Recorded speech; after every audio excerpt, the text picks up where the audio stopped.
Welcome to the Environmental Justice Lab. I am your host, Dr. Leslie Joseph. Thank you for listening, and it is a new year. This is the first podcast episode of the new year, and I'm excited about it.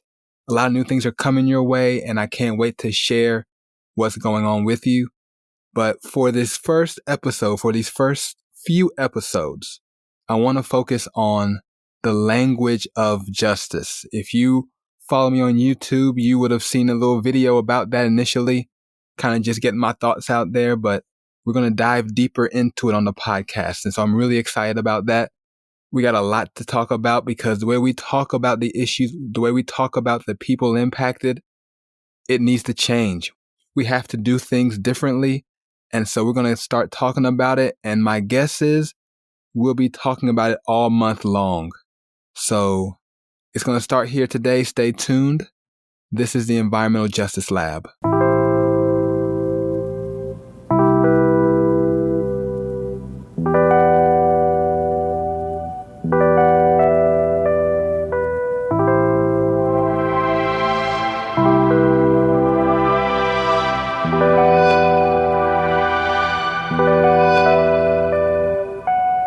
Welcome to the Environmental Justice Lab. I'm Dr. Joseph. Thank you for listening.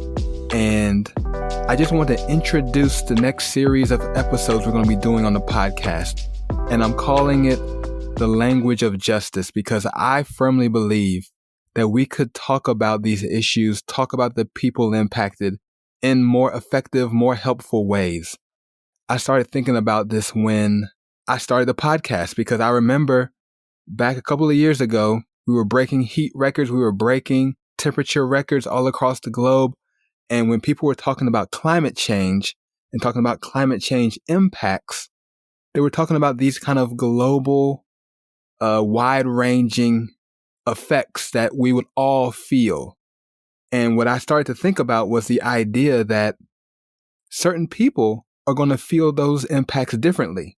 And certain communities are going to have a lot more challenges when it comes to addressing those impacts than other communities. The framing and the discussion surrounding climate change seem to be inadequate for me, seem to not work.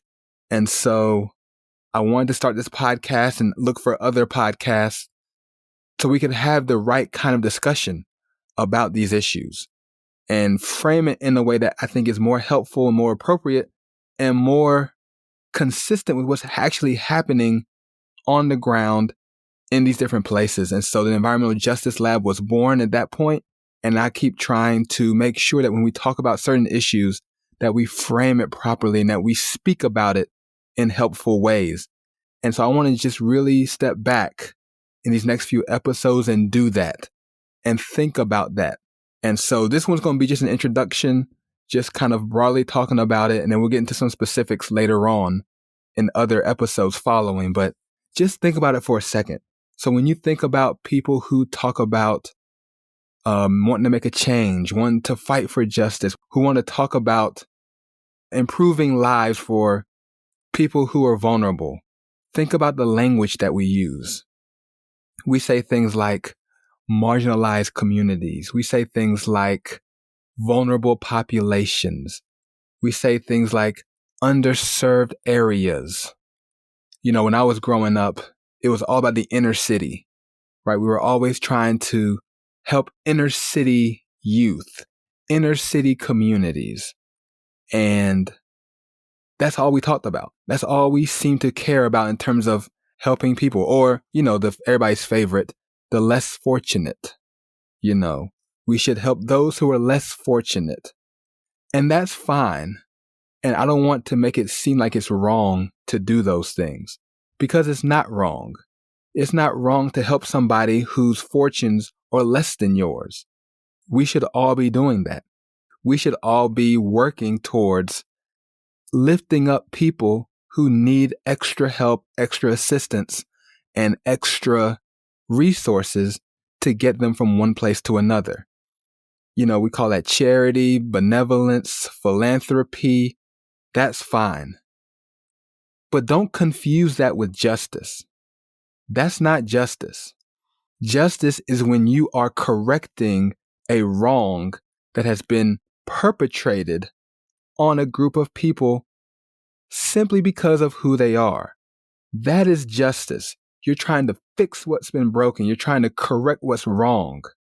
And so if we're going to actually do that, if we're going to actually say that we are fighting for justice, then we have to be very clear about what we're trying to accomplish and for whom we're trying to accomplish it. We can't just simply say that there are people who are vulnerable, people who are marginalized, people who are underserved that need help, and let's go help them. No, we can't do that. We have to be very specific and say, we are trying to correct these specific wrongs that have occurred to this specific group of people for these specific reasons. That's what justice says. That's what justice requires. So it doesn't matter what kind of justice. So obviously this podcast is environmental justice. So I'm concerned about things like water quality and contamination, how we manage waste, our air quality, how we deal with wastewater collection and treatment, our water bodies, waterways. These are environmental issues that have a very specific justice component because of the ways in which infrastructure has been built, the ways we've been treating certain populations. And so there's justice that needs to be fought for in certain communities. And so that's where we go on the podcast here. But if it's criminal justice, if it's education justice, if it's energy justice, climate justice, the idea is somebody is being wronged and we want to make it right. That's what we're talking about. That's what we're saying. And so our language needs to reflect that. We need to talk about it in those terms. And we need to be very specific. If we're going to say that we're fighting for justice, we need to be very specific about what we're actually talking about. And so on the next few episodes, we're going to dive deep into this conversation because I don't want us to start the new year off thinking wrongly about what it means to fight for justice and to fight for equity and all the things that have been lacking in so many areas of our society. And so we have to talk about it correctly.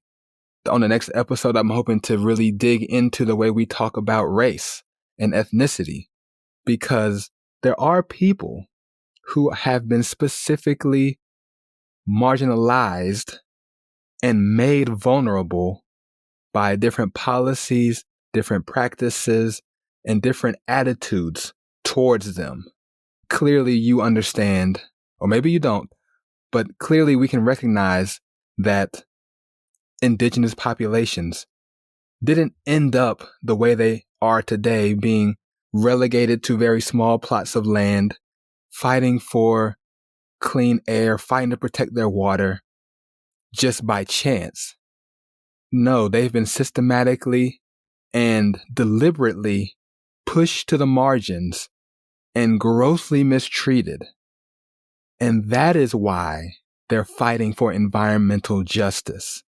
That is why they are picketing and protesting oil pipelines being built through their reservations and their waterways and water resources being extracted by large industries and mining activities and industries being forced upon them seemingly every year, every month, every day, because they've been marginalized.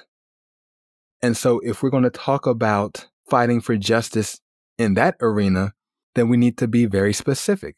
We need to say we are fighting for the rights of this particular indigenous population, this particular indigenous community to blank, whatever that is. You have to be very specific and talk about it. We did some episodes about Cancer Alley last year. Obviously, those communities are underserved and they are marginalized and vulnerable, with high rates of cancer, high rates of asthma, high rates of cardiovascular disease because of the ways in which industry has come and polluted where they live. And so if you're concerned about that area or that type of environmental injustice, you need to be very specific and say Black, African American, these communities need justice in these areas for these reasons. Be very specific. Be very explicit when you talk about that. If you're talking about immigrant communities that are seeming to have to deal with things in a way that most people don't, talk about those immigrant communities very specifically.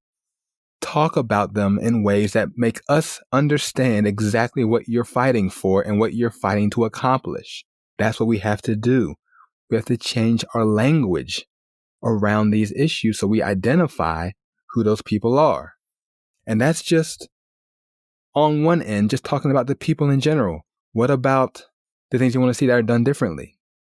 I know for me, I'm starting to get away from the equality language, fighting for equality, equal this, equal that.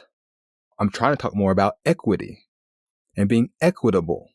And the idea isn't simply that every single person now in 2024 gets the exact same thing. No, it's about now in 2024, making sure that people get what they need so they can all have the same opportunity, the same access.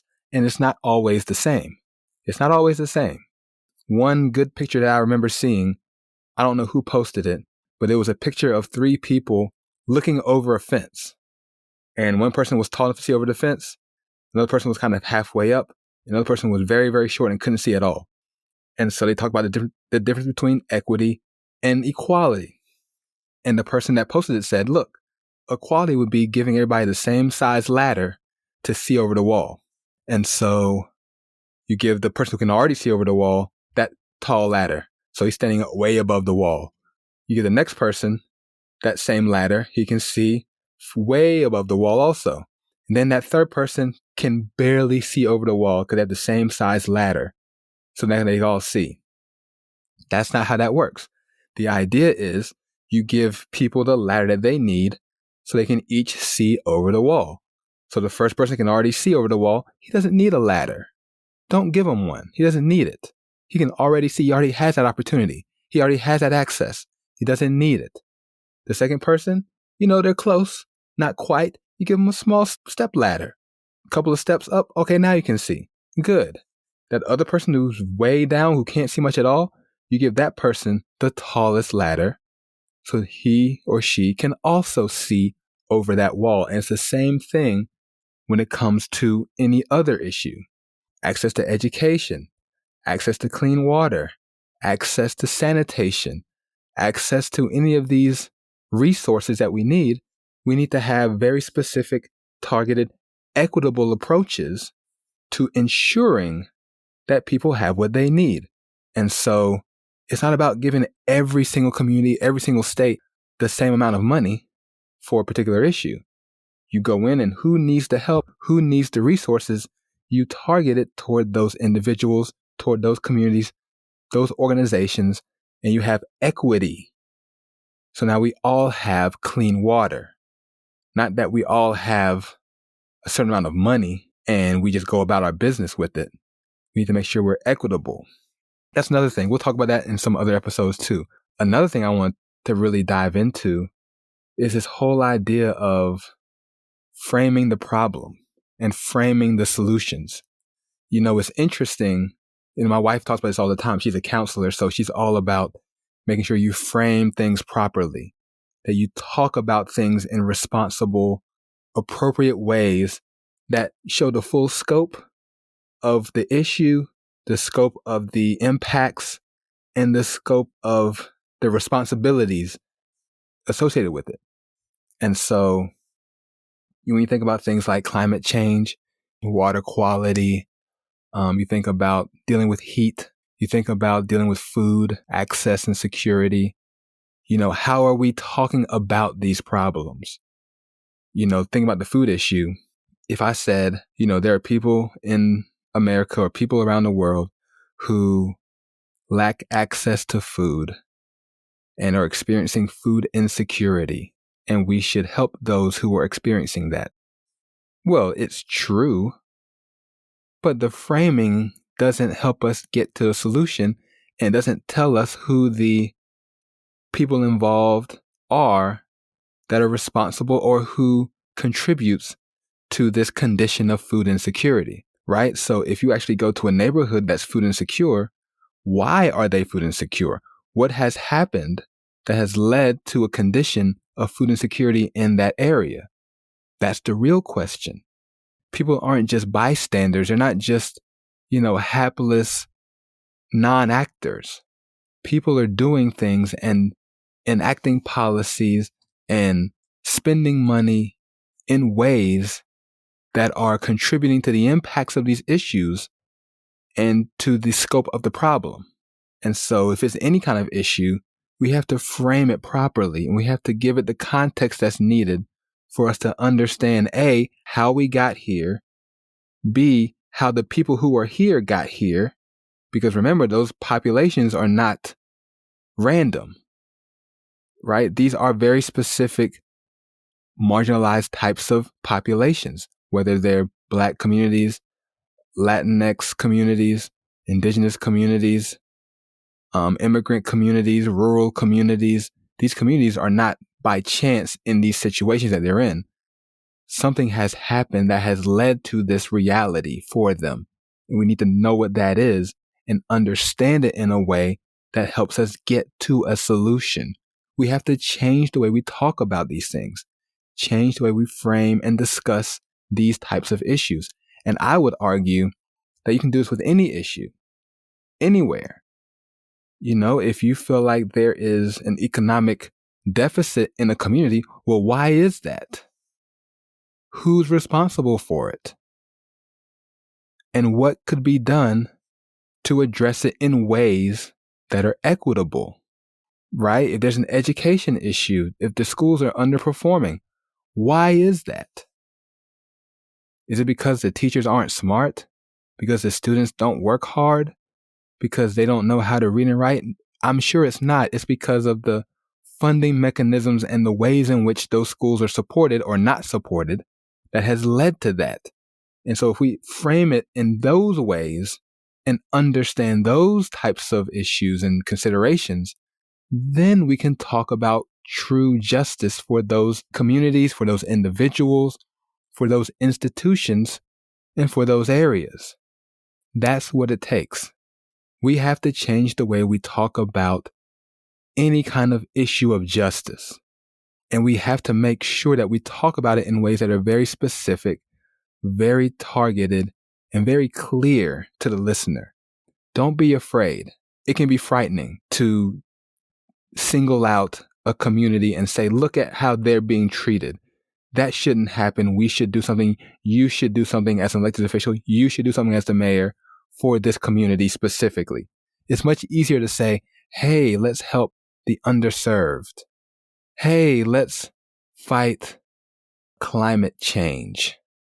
Hey, let's try to reduce the impact that this industry is having on communities of color. I mean, you say that and people will get behind you and they'll support it and clap and cheer, but you won't get any real solutions. You'll get a lot of charity and a lot of philanthropy and a lot of people patting themselves on the back because they wrote a certain size check to a certain individual or a certain group. That's not justice.